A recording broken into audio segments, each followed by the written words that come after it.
Lo dijo en la primera hora. Amigos, son las 6 de la mañana con 24 minutos y a esta hora quiero dar la más cordial bienvenida a este espacio a Diego Garrido, concejal de Quito. Bienvenido, señor concejal, muy buenos días. Para hablar acerca de temas importantes que preocupan a la ciudad, que preocupan a los ciudadanos y sobre los cuales se tiene mucha expectativa. Bienvenido. Elkis, muy buenos días. Muchas gracias por la invitación. Un saludo cariñoso a todos los radioescuchas de A Primera Hora aquí a través de Armónica FM. Se ha cumplido un año de gestión de esta actual administración y sin duda alguna son varios los temas que, como yo decía, concentran la atención en lo que tiene que ver con la ciudad y varios de aquellos que han generado polémica, controversia, si se quiere, en este último tiempo, lo que tiene que ver, por ejemplo, con qué va a pasar con el Hotel Quito, un tema que el día de ayer se abordó justamente en sesión del Consejo Metropolitano. ¿Qué ha sucedido? ¿En qué momento nos encontramos? ¿Qué se presentó en el informe correspondiente? Mire, lo del Hotel Quito es una novela que viene de años atrás. La ciudad, una parte de la ciudadanía del sector hace referencia a que el Hotel Quito es un complejo arquitectónico patrimonial compuesto por los dos predios existentes al día de hoy. Nosotros hemos revisado la documentación histórica y realmente la parte de los parqueaderos, que en su momento fueron 8 predios, parte de una urbanización de la Universidad Central que, por los hechos históricos, la convención que hubo de la OEA en el año 59, 60 en Ecuador y que no hubo, que se pretendía sea Quito la sede, se construyó el hotel, hubo una serie de permutas de terrenos y terminó siendo esto parte de lo que hoy es el complejo arquitectónico Hotel Quito. El predio, ahí existen 2 predios. Hay que diferenciar, claro, el primer predio constituye la parte de la construcción como tal, la piscina, y el otro predio, jardines y parqueaderos. Y así reza en los archivos metropolitanos, en todo el acervo legal, histórico y documental que tienen los terrenos del Hotel Quito. Esa es la realidad documental, esa es la foto al día de hoy y desde los inicios. Nunca ha habido una ficha que incluya el parqueadero como parte del complejo patrimonial. Sin embargo, lo que se ha hecho es dar respuestas a medida del requerimiento de la ciudadanía al respecto de esto. Sin embargo, nunca se ha autorizado una construcción ahí. Es más, en su momento, cuando se quiso hacer una intervención en la parte patrimonial, se dio un dictamen desfavorable. Y cuando los propietarios pretendían hacer una construcción en los parqueaderos, esto no estaba, nunca llegó a manos del municipio, esto se quedó en manos de la entidad colaboradora, en este caso del Colegio de Arquitectos. La discusión se da alrededor de si el complejo arquitectónico, que es patrimonio, son los 2 predios o no. Históricamente, repito, el predio que tiene la construcción, el predio grande, que tiene protección patrimonial. Que tiene protección patrimonial parcial, porque tiene 32 de 100 puntos, es el que tiene protección patrimonial. Ahora el municipio de Quito ha considerado determinar que el parqueadero, por las consideraciones que se han expuesto desde varias instancias, sobre todo por el acuerdo ministerial, incluirlo. Pero en este momento estamos además prohibidos de hacerlo porque pesa sobre los bienes una acción de protección presentada por la ministra de Cultura. Y mientras no se levante esa acción de protección, tampoco se puede dar paso a las consideraciones de protección y a la negativa al respecto de una pretensión de construcción o no. Es decir, estamos en un embrollo complejo y en un accionar que viene siendo bastante álgido. Yo tengo que aplaudir la decisión del alcalde Pavel Muñoz porque finalmente se ha tomado una decisión.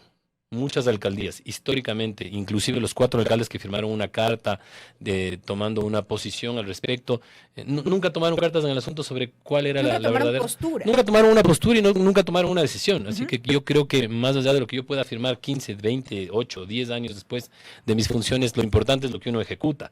Nosotros como comisión, yo soy parte de la Comisión de Áreas Históricas, hemos recibido continuamente ataques de un cierto sector, no del barrio, sino de ciudadanos que tienen un interés puntual sobre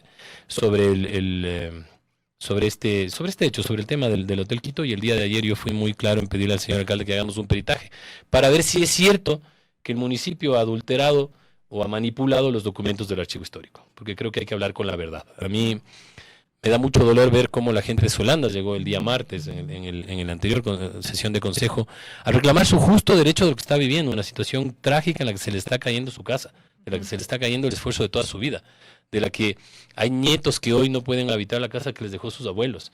Me ha dado mucho dolor ver durante todo este año miles de ciudadanos que llegan a pedir que les demos el título de propiedad de su casa, que es su casa desde hace 50 años. Sin embargo, hay un grupo de gente privilegiada que nunca ha hecho accionar ni se ha pronunciado, por ejemplo, al respecto de lo que pasó en la Gasca, o del problema de Solanda, o de los problemas que vive la ruralidad de Quito. Sin embargo, piensan vivir en un principado y piensan únicamente en su metro cuadrado. Creo que esto es muy triste porque siento que hay un sector minúsculo de la población que no actúa con resiliencia y que solamente ve por sus intereses. El municipio de Quito, el Consejo Metropolitano de Quito tiene que ser mucho más amplio y pensar en el bien común. Concejal, para cerrar el tema del Hotel Quito, una vez que de alguna forma se ha determinado que este segundo predio que tiene que ver con estacionamientos y jardines no tiene esta protección patrimonial, ¿qué quiere decir esto? Que eventualmente allí se podría proceder con algún tipo de construcción en la medida en que se resuelva todo el tema jurídico a propósito de esta acción de protección.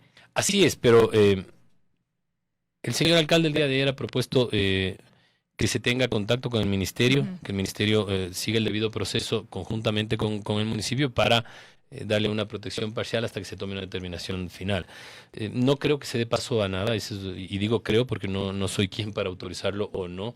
Este es un predio que al momento, al día de hoy, digo, porque hay que decir las cosas como son, no consta con una protección patrimonial, por ende, no debería pasar por una aprobación de la Comisión de Áreas Históricas. Esto es una decisión que debería tomarlo la SHOT, la Secretaría de Hábitat y Territorio, que en sus plenas atribuciones podría así determinarlo si cumple la normativa. Sin embargo, por toda la documentación presentada, por todas las acciones realizadas desde ciertos sectores de la ciudadanía, en este momento va a quedar impedido de construirse. Digamos, en este momento está impedido de que se tome cualquier decisión al respecto por la acción de protección y a continuación también cuando se tome la decisión de ponerle una protección parcial. Correcto. Sin embargo, creo que es buenísimo apuntar a una cosa. Las protecciones patrimoniales se califican de acuerdo a una ficha del INPC que se llama ficha Instituto Nacional CIPSE. de Patrimonio. Así es, del Instituto Nacional de Patrimonio, que es quien le ha entregado las competencias el órgano rector nacional, que es el Ministerio de Cultura, y que lo que califica son consideraciones de una edificación. Entonces, sobre un bien construido. Sobre un bien construido. Este predio está vacío. Este predio es un parqueadero que lo que tiene es asfalto, hormigón y algo de plantas ornamentales, algo de jardines, algo mínimo, que si aplicamos la ficha y aplicamos los baremos para darle una cuantificación, va a dar 0. Porque no habría sobre qué valorar. No hay sobre qué valorar. Sin embargo, el día de ayer el Consejo Metropolitano se ha pronunciado a favor de que se cree una ficha, sugerirle, exhortarle al INPC a que cree una ficha para poder valorar. Sin embargo, mi cuestionamiento ¿es esto acorde a las normas internacionales de patrimonio? ¿Se valoran espacios vacíos? Bueno, si es viable, que así se haga, y que se haga en pleno cumplimiento de la norma, es lo único que esperamos desde el Consejo Metropolitano de Quito. Correcto. Paso de este tema a hablar sobre el Metro de Quito, obra emblemática de la ciudad, sobre lo cual ya se ha presentado un informe respecto de lo que ha dejado su funcionamiento en estos meses. Y allí otra polémica, si se quiere, que se generó en estos últimos días, que tiene que ver con el contrato de mantenimiento. Se presentó, insisto, este informe respecto de cómo se ha procedido en este sentido. Desde las autoridades se ha recalcado que no es que la obra no cuenta con mantenimiento como tal, pero que sí hace falta lograr, digamos así, un contrato de mantenimiento a largo plazo. Un poco para que lo entienda de mejor manera la ciudadanía. Creo que lo has dicho de la manera correcta. Hay varias consideraciones ahí. El Metro de Quito tiene 13 subsistemas. Los 13 subsistemas al momento están protegidos, cuentan con seguros. Estas alertas se prenden porque semanas atrás, en una sesión de consejo en la que teníamos que autorizar, se continúe con una mediación para poder lograr que el consorcio CAP nos entregue el Diploris, que es un vehículo grúa que necesitamos para el mantenimiento de los trenes. Saltó la alerta de que habían 2 unidades rodantes que estaban fuera de circulación y que aparentemente habían 3 más que estarían en riesgo. Por el promedio esto fue una conclusión por el promedio de kilómetros que tienen estas unidades, y la una sí porque se descarriló en el mes de noviembre. El Metro de Quito nos informó aparentemente, a tiempo, digo aparentemente, porque creo que nunca hubo la información suficiente y creo que quedó en responsabilidad de cada uno de los concejales investigar más a fondo. El concejal Campaña presentó una serie de documentación que dio paso a una discusión mucho más amplia. Y en realidad sí, en este momento el Metro Quito cuenta con un equipo técnico preparado para mantenimientos menores, con gente capacitada por CAF, por los constructores de los trenes, pero no contamos con un contrato que dé mantenimiento a largo plazo en temas de mantenimiento mayor. Es decir, una cosa es el mantenimiento de los 5.000 kilómetros y voy a comparar con un carro por el desconocimiento que tenemos sobre este sistema de transportación. Es decir, aquí en el Ecuador no hay técnicos suficientes como para poder valorar técnicamente lo que sucede con el metro, ni siquiera para poder auditar. Muchas veces nosotros en varios medios de comunicación nos hemos pronunciado a favor de que la Contraloría debería contratar una auditoría internacional para determinar los problemas anteriores, los problemas contractuales al respecto de la construcción y de la operación también.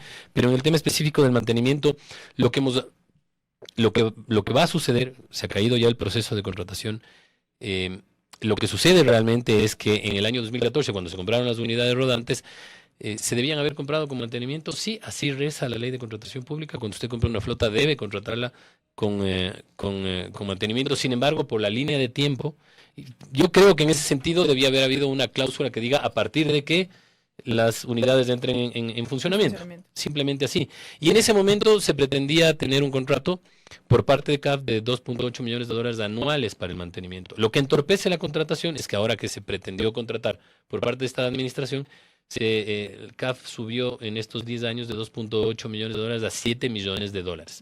Entonces yo quiero entender ahí la parte de los responsables de la contratación, de cómo si esto estaba planteado en un valor, yo contrato casi 5 veces o algo más de 2 veces. Habría una observación fuerte de parte de la Contraloría y ellos han entrado y los responsables han entrado en un proceso de mediación. Y creo que hay que decir la información completa porque si no, las verdades dichas a medias generan otro contexto. Entonces, aquí hay un primer entorpecimiento. Sí necesitamos y sí creo que al año de funciones hay responsabilidad directa de esta administración también, y en eso también estoy totalmente de acuerdo. Sin embargo, creo que el Metro de Quito tenía que entrar en un proceso de mediación y no contratar a la ligera por $7 millones. Esperemos que esto, que tiene que suceder antes del 23 de julio, ¿y por qué esta fecha? Porque el 23 de julio se entregará finalmente la obra en su totalidad. Ahora será la entrega final. Y en ese momento nosotros vamos a estar desprotegidos de seguros y de mantenimiento de muchos ítems. Así que para esa fecha el Metro de Quito, la empresa Metro de Quito se ha comprometido a tener todo en orden y esperamos que así sea por el bien de esta obra que es emblemática no solamente para la ciudad sino para el país. Pero ¿qué pasa finalmente con ese contrato de mantenimiento integral, digámoslo así, por ponerle un término? ¿Eso tiene que estar resuelto hasta esa fecha? Así es, tiene que estar resuelto hasta el 23 de julio.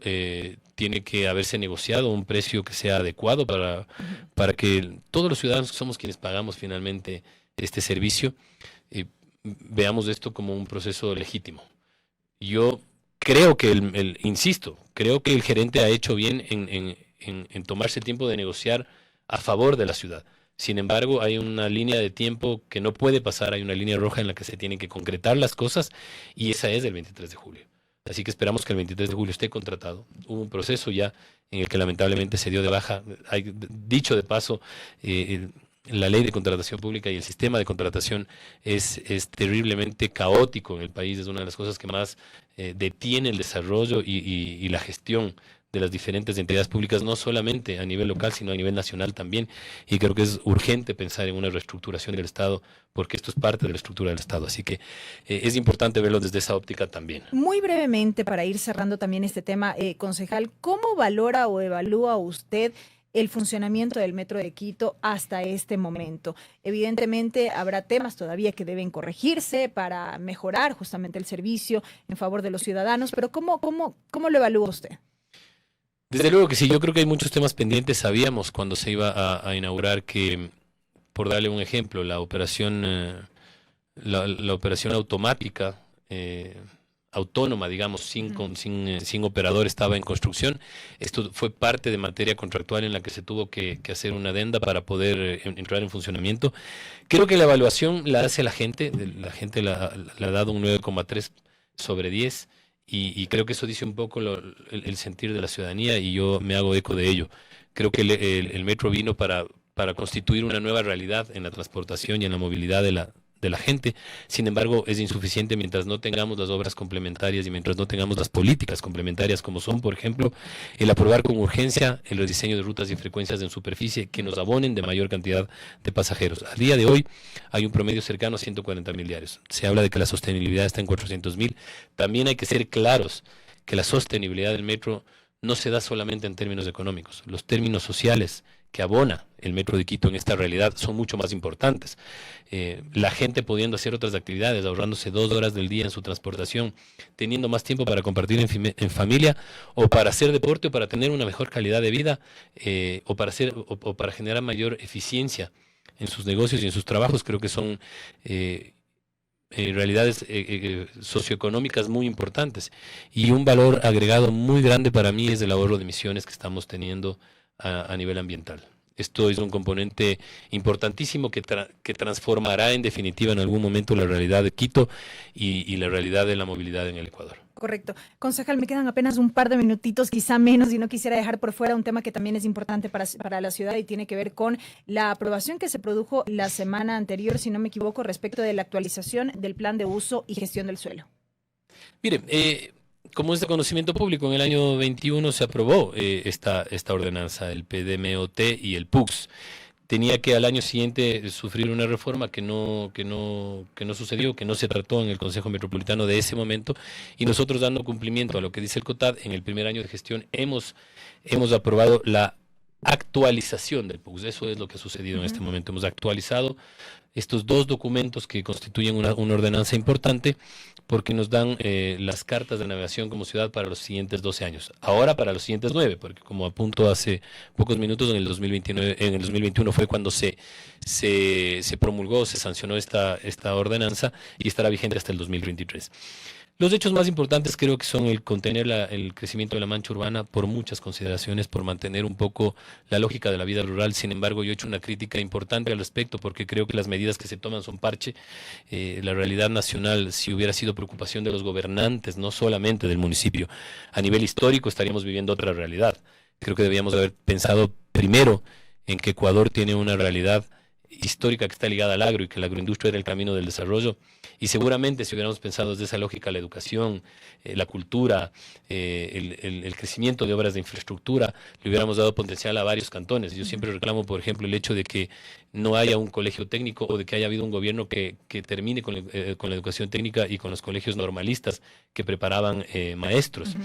Desde esa lógica muchísima gente abandonó el campo. Mire, en la provincia de Los Ríos, ¿cómo no hay un colegio técnico que nos enseñe el cultivo específico del arroz y del banano o de la caña? Correcto. Y cómo en la provincia de Bolívar no hay un colegio técnico que nos enseñe sobre temas de agro, de maíz, de trigo, de granos o de frutales que nunca fueron aprovechados, que sí están en la provincia de Tungurahua.